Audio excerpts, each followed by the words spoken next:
Yes, you have read the title correctly. Quant will hit $10,000 and there's a lot of reasons as to why it will do so.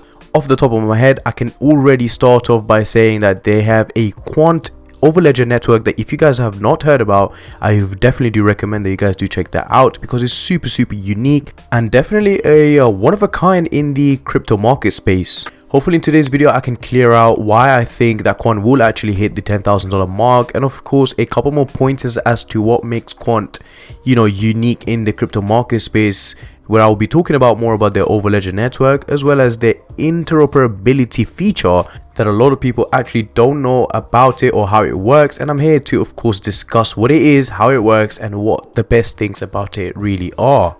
Well, starting things off, I can start with this tweet, or in other words, I can call it X. I don't know why Elon Musk decided to do so, but so yeah, there's this tweeter called Clocky who has said here, I've seen this going around lately from multiple creators on here, but they are right. Quant Network is building the future right in front of our eyes. They are actively working on finding new partnerships, both that are outside of crypto and within it.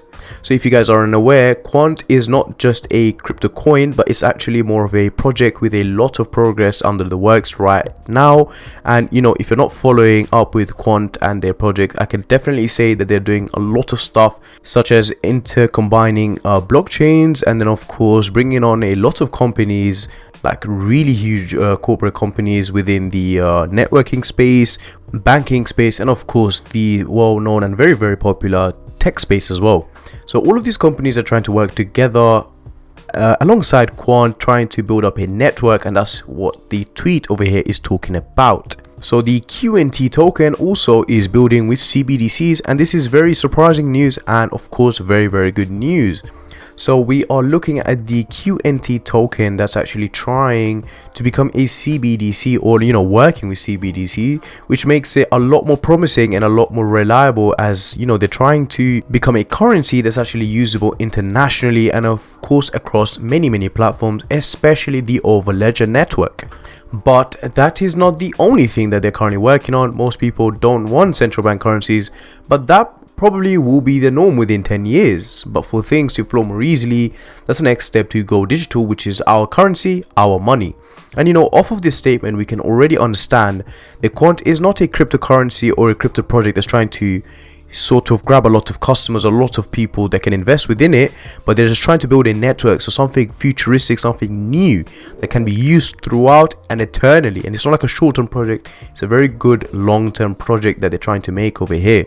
But the downside is that everything will be tracked and monitored, stored on networks. So that can come across as a bit of a bummer to most people, because they don't want their digital information to just be easily accessible and spread across the internet, So it does make a bit of sense. But if you really think about it, with your usage of debit cards and credit cards, or whenever you're doing shopping, or it also comes across to even like social networking, you're leaving a digital footprint. So considering these facts, it's not too bad to actually have your information just stored and monitored by other networks. So when you have Quant, which is a network that's very reliable, very secure, and trusted among many big companies and parties, this shouldn't be as big of a problem when you really think about it.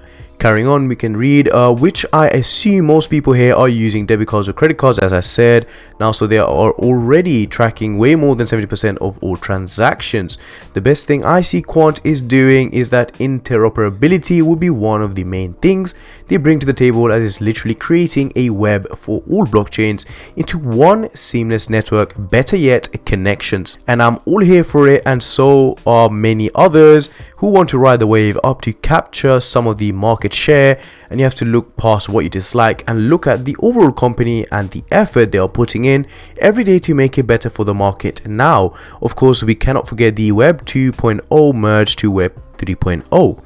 And with all of this, we can pretty much understand that the Quant network actually has a lot more thought process behind it. There's a very good planning schema going on behind it as well, which I can definitely appreciate, alongside many others that are already participating within the build-up of this network. So you're definitely very informational, this tweet over here, and I can definitely appreciate what this Clocky tweeter has said, as I can agree alongside many others. And anyways guys, just moving forward, I actually wanted to cover this little Quant Insight to an image here. They actually have a plan as to how their over ledger network is going to operate, and starting off from here we can actually see the various companies, or in other words I can even call them, firms, I could say. Yeah, so these firms are actually all trying to work together here so as to try to communicate with each other, because if you really think about it, we can see over here we have Twitter, Facebook, LinkedIn, Instagram,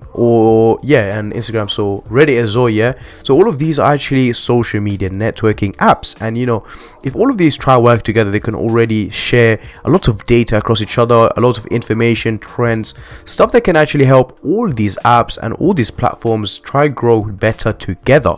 That's the main thing. They want to grow better together, and we've always heard it, teamwork makes the dream work.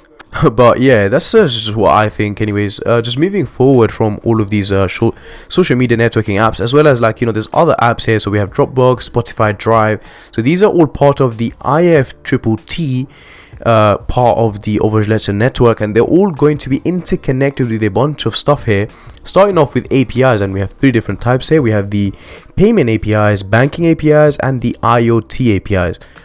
And it's good that we actually have some interconnectivity between these APIs, because whenever you're trying to do any payments, you also have to, contact your banks and then try to establish a secure connection. And whenever you're trying to establish a secure connection, obviously it depends on your hardware and your software. So when we have the IoT APIs, which are dependent on your specific device, then we can get a very seamless transaction that can make the shopping experience online, or any banking experience online, I'd say, a lot more easier.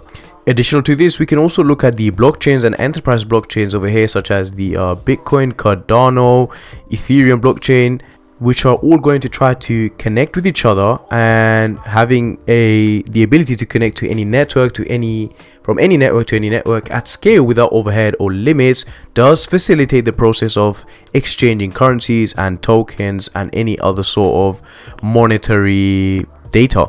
And that pretty much sums it up. Of course, the main thing about this over-ledger network is to allow interoperability between various companies, various blockchains, and of course various APIs. The best thing about this over-ledger network, of course, is that it is scalable and it does not cost too many overheads, which I can assure you that a lot of companies are going to opt in for. But yeah, that's the idea behind how the over-ledger network actually is going to work in the coming future. Of course, it's still a work in progress, so it does need a little bit more time so that it can be built properly and so that it's reliable and secure. Of course, if we head on over to this tweet over here, we can see a little short video that kind of explains how the network is going to be established, the different features that are going to be in the works behind it that can allow this interoperability feature to be fully established, hopefully by 2030. And that's literally by the time Quant will be a very accessible token and very popular cryptocurrency that a lot of people are going to be using, which means that the value can rise up to 10,000. Well, I think is going to go beyond $10,000, so I'm definitely going to be fully in for it. And with that being said, let's actually have a look at what Sophia Bantanidis has to say about the Overledger, or in other words, the Quant network. What are we up to with that trend? Yeah, it's a really good question, and very timely for us at Citi, in the department that I work in, Citi Global Insights, because we just published a big report on tokenization and blockchain. It's titled Money, Tokens and Games, Blockchain's Next Billion Users and Trillions in Value. Now, like you said, the potential for tokenization via blockchain, it has been talked about quite a lot in the past, and we think blockchain is quite different to other types of disruptive technology because it enters the sphere of money and value, and it enables us to transfer money. Now, we're not at the point of mass adoption, because to be powered to mass adoption, it needs certain things. It needs the support of big ecosystem players as well as their involvement, so sovereign institutions, big financial institutions, big corporations, etc. And it needs collaboration amongst different participants, standardizations of platforms, interoperability, and compatibility with existing technology and software. So it's going to take some time. And blockchain is not going to have a chat GPT moment. It's a different type of technology. It's a back-end infrastructure technology. It doesn't have that prominent user interface, which makes it more difficult to see and feel how it is innovative. But we think we're at an inflection point and that the growth of blockchain by 2030 will be measured in billions of users and trillions of dollars in value. That's very. And yes, guys, that pretty much sums it up as to everything that I actually wanted to say about the Overledger network. And I can agree with everything that she has said. The main three features that she has talked about is the tokenization, interoperability, and of course the compatibility features, because we are of course trying to aim for the established and currently existing companies and different networks to all kind of huddle up and form this one massive, secure and reliable network for all these companies to intercommunicate with each other. So yeah, this is a very good project to check out if you have not checked out before, or if you don't know much about it.